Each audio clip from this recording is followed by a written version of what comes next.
ആരതിയും ശ്യാമും ഭാര്യ ഭർത്തൃ ദമ്പതികളാണ്. ഇവർക്ക് 3ഉം 7ഉം വയസ്സുള്ള 2 മക്കളാണുള്ളത്.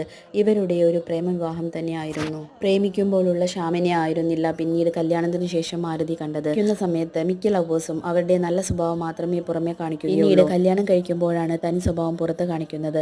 കാരണം പ്രേമിച്ച ആൾ സ്വന്തമായല്ലോ, ഇനി എന്തുമാവാം എന്നുള്ള മൈൻഡാണ്. സെയിം തന്നെയാണ് ആരതിയുടെ കേസിലും സംഭവിച്ചത്. വളരെയധികം സംശയരോഗിയും ഉപദ്രവകാരിയുമായിരുന്നു. കൊല്ലുമെന്ന ഭീഷണിയും. ഇത് സഹിക്കാൻ വയ്യാതെ ആരതി കുട്ടികളെയും കൂട്ടി തന്റെ വീട്ടിലായിരുന്നു അത്രേ താമസം. കുട്ടികളെ പോറ്റാൻ വേണ്ടി ജോലിക്ക് പോകുകയായിരുന്നു ആരതി. അങ്ങനെ ജോലിക്ക് പോകാൻ ഇറങ്ങിയ ഒരു ദിവസമാണ് ശ്യാം ആരതിയെ റോഡിൽ വെച്ച് കരുതി കൂട്ടി പെട്രോൾ ഒഴിച്ച് കത്തിക്കുകയായിരുന്നു. പിന്നാലെ അയാളുടെ മേലും പെട്രോൾ ഒഴിച്ച് കത്തിക്കുകയായിരുന്നു. അപ്പോൾ തന്നെ ആരതിയുടെ അന്ത്യം സംഭവിച്ചിരുന്നു. പിന്നാലെ ഞാനും ജീവിക്കണ്ട അവളും ജീവിക്കണ്ട എന്നുള്ള മനസ്സാവണം അയാൾ സ്വീകരിച്ചിട്ടുണ്ടാവുക. അയാളെ ഒരു സാധാരണ മനുഷ്യനായി ഒരിക്കലും കാണാൻ പറ്റില്ല. ഉറപ്പായും അയാൾ ഒരു മാനസിക രോഗി തന്നെയാവും. അല്ലെങ്കിൽ ഒരിക്കൽ അയാൾ ആത്മാർത്ഥമായി സ്നേഹിച്ച തന്റെ ജീവന്റെ ബാധയെന്ന് കരുതിയവളെ എങ്ങനെയാണ് ഇങ്ങനെ ചെയ്യാൻ